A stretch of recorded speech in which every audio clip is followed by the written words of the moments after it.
저희가 45절, 46절을 가지고 미래를 향해 도전하기 위한 그 세 번째 내용을 함께 살펴보고 있습니다. 그것은 기도응답 후에 더욱 기도하라라는 내용이죠.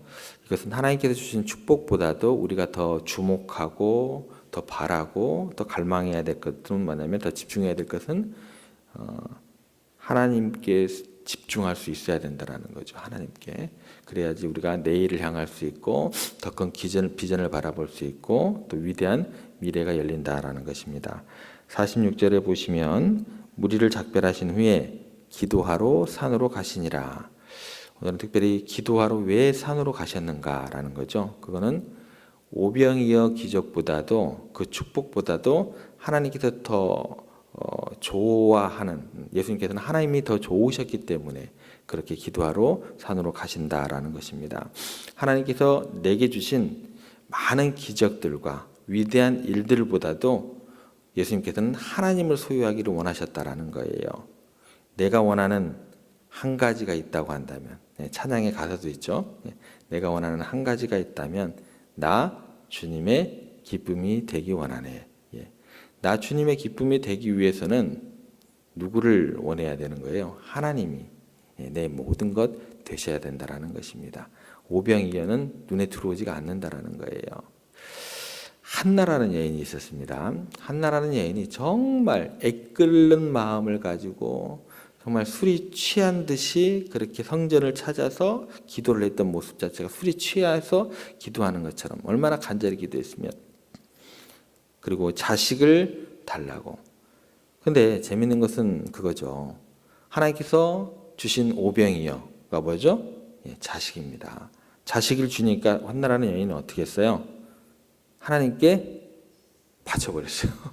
그러면은 뭐하러 애끓는 심정을 가지고 매일 그 성전을 가가지고 자식 주십시오, 자식 주십시오, 자식 주십시오. 그 기도를 뭐하러 하냐고요.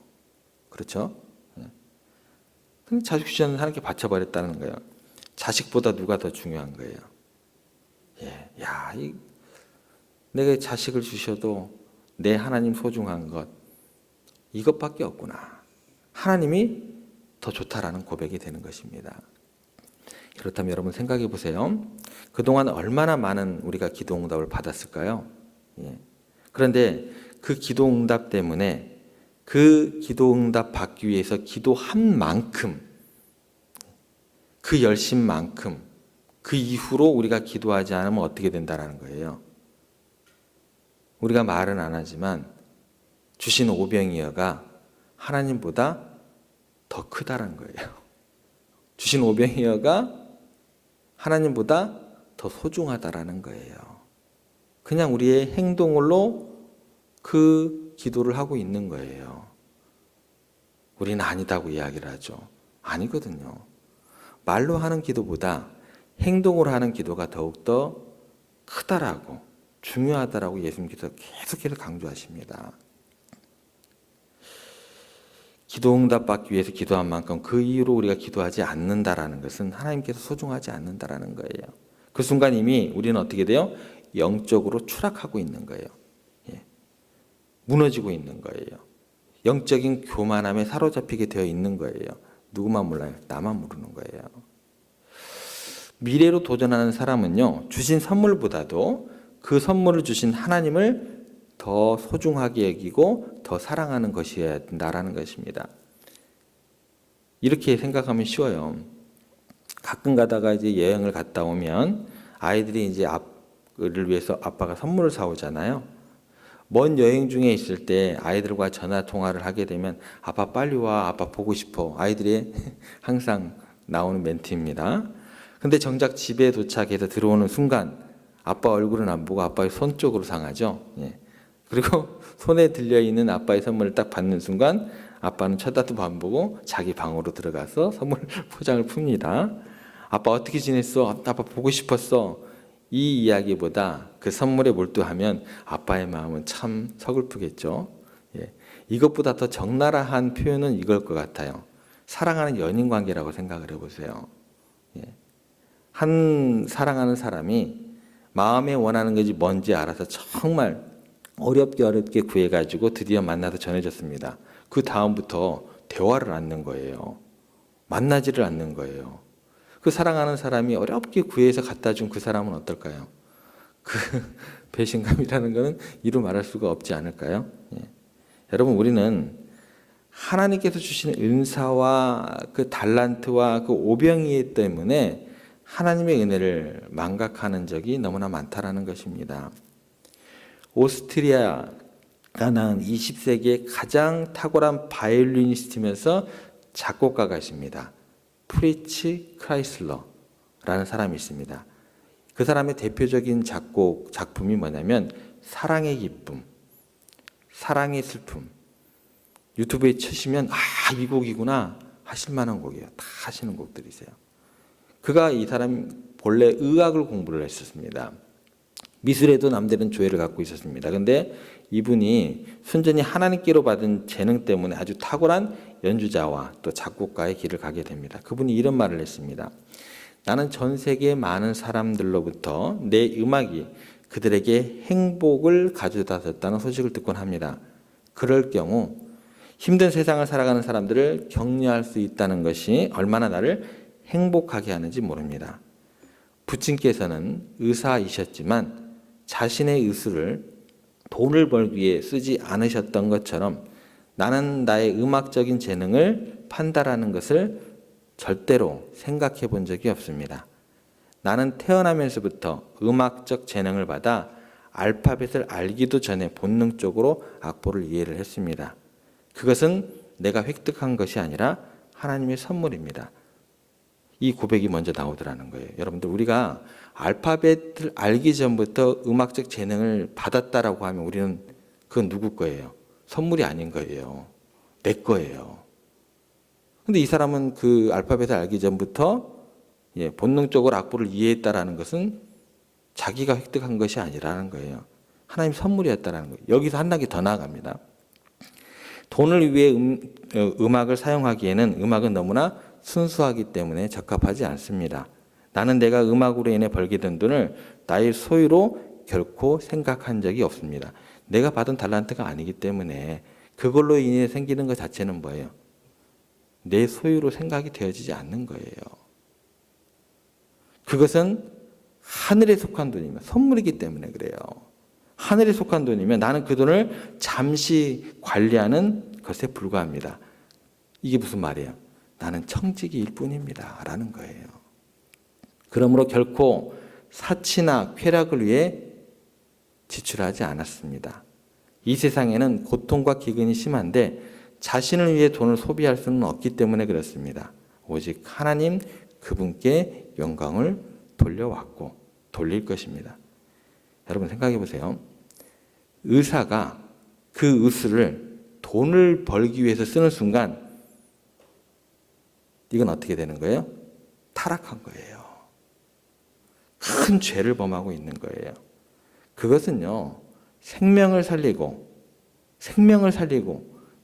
살리는데 써야 되는 거예요. 그 하나님의 기쁨을 추구해야 된다라는 거예요. 음악가도 마찬가지고, 과학자도 마찬가지고, 경제인들도 마찬가지입니다. 이게 기독교인으로서의, 크리스찬으로서의 직업 윤리관이 되어야 된다는 거예요. 은사가 되어야 된다는 거예요. 음악가도 마찬가지고, 과학자도 마찬가지고, 경제인도 마찬가지고, 의사도 마찬가지고. 그럼 우리는 어떨까요? 하나님께서 우리에게 주신 그 직업과 재능과 능력으로 큰 일을 이루었을 때 우리는 그야말로 하나님께 꿇어 엎드려서 하나님께 감사의 기도를 드리면서 그 자리에 이르기 전에 하나님께 드렸던 그 기도보다도 배나 더 홀로 더 기도하는 것이 우리가 많아져야 한다는 거예요. 그래야지 오병이어보다도 더욱더 누가 더 소중한 거예요? 하나님이 더 소중하다는 우리의 믿음의 고백이 되고 그게 진정한 기도의 내용이 되더라는 거예요. 예수님께서는 사람들을 일부러 보내시고 이렇게 기도에 전념을 하셨습니다. 예수님의 목적은 오병이어가 아니고 하나님의 영광이었기 때문에 그렇습니다. 하나님을 가까이 하는 우리들이 되어야 되고 하나님을 깊이 사랑하는 우리들이 되어야 된다는 거예요. 오병이어가 여러분들의 기업이 되면 안 됩니다. 하나님을 가까이 함이, 하나님을 사랑함이 여러분들의 기업이 되어야 한다는 거예요. 결국 하나님이 여러분들의 인생의 성패를 자유할 그 모든 것보다도 소중한 분이시기 때문에 그렇다라는 것입니다. 1516년 레오나르도 다빈치가 프랑스와 1세의 초빙을 받아서 프랑스로 길고 긴 여행을 떠나게 돼서 어렵게 도착을 하게 되었습니다. 그때 따라온 제자가 메르츠라는 사람인데 다빈치의 짐을 정리해 주는 역할을 해줬어요. 그리고 선생님께서 늘 들고 다니시는 보따리가 하나 있었습니다. 저게 도대체 뭘까? 너무 궁금해서 자꾸 쳐다보고 있었습니다. 그랬더니 다빈치가 웃으면서 궁금하면 한번 열어봐 라고 이야기를 했어요. 풀어봤습니다. 그 안에는 양털로 짠 양말 3컬레하고 셔츠 2벌이 나왔습니다. 메리치가 어리둥절한 표정으로 선생님의 얼굴을 쳐다보면서 왜 이런 것들을 그렇게 먼 여행을 다니시면서 짐도 그렇게 많으신데 복잡한데 제가 한 번도 쓰는 걸 보지를 못했는데 이걸 들고 다니십니까? 물어봤어요. 그랬더니 다빈치가 웃으면서 천천히 말을 꺼냅니다. 오래전에 내 어머니가 짜주신 거라네. 그때 어머니가 여생이 얼마 남지 않았음을 느끼고 아들 한번 보겠다는 생각으로 밀라노까지 찾아오셨거든. 그리고 바로 고향으로 또 돌아가시려고 하는 걸 여생이 얼마 남지 않은 걸 내가 느끼고 내가 만류하고 집에 모셨는데 얼마 지나지 않아서 중병에 걸리셔서 돌아가셨다네. 몇 달간 병원에 입원해서 치료를 받으셨지만 다빈치가 눈을 지그시 감고 멀리 떨리는 목소리로 다시 말을 이어갑니다. 그 뒤 밀라노를 떠나기 전날 나는 우연히 서랍 속에서 이 보따리를 발견했다네. 하지만 어머니가 나를 위해 손수 만드신 이 옷을 볼 때마다 눈물이 나와서 차마 입을 수가 없었어. 그때부터 나는 어머니의 이 마지막 선물을 언제 어디든 꼭 가지고 다니며 내 어머니의 사랑을 늘 내 곁에 내 마음에 새기고 다니고 있다네. 선물은요, 선물 자체가 중요한 게 아니고 그 어머니의 사랑을 내 마음에 담고 다닐 수 있느냐 없느냐, 이게 선물의 진짜 목적이 됩니다. 여러분, 우리가 추구하는 것은 선물이 아니에요. 그 하나님의 사랑 아닙니까? 주신 복이 아니라 내 마음에 하나님의 은혜를 잊지 않는 것 아니십니까? 하나님께서 내게 주신 그 어떤 것보다도 그 무엇보다도 하나님께서 나를 생각하여 주시고 독생자를 희생하신 그 은혜를 잊지 않는 그런 마음이 얼마나 소중한 마음이 되는지 몰라요. 여러분, 우리가 만약 세상의 모든 걸 다 잃어버린 그 순간 하나님을 추억하고 기억하는 것이 쉽지 않아요. 어려워요. 감히 하나님이 입에서 나오지도 않아요. 그렇게 추억하고 기억하는 것이 그래도 아무리 힘든 일일지라도 하나님께서 여러분들을 사랑하셔서 베푸시는 그 한 가지만은 다시금 여러분의 마음 가운데 자라나야 돼요. 잊으시면 안 돼요. 여러분, 기도응답 후에 더욱더 하나님의 마음을 이해하려고 홀로 하나님께 나아가면서 더욱더 간절히 기도하는 여러분들이 되시길 바랍니다. 우리 하나님 아버지의 마음에 더 관심을 기울이시고 선물보다도 오병이어보다도 내게 주신 자식보다도 그것을 주신 하나님의 은혜를 영원히 기념하면서 날마다 기도의 깊은 세계로 나아가는 며칠 남지 않은 2023년 그런 복된 날들이 되시기를 주님의 이름으로 부탁을 드립니다.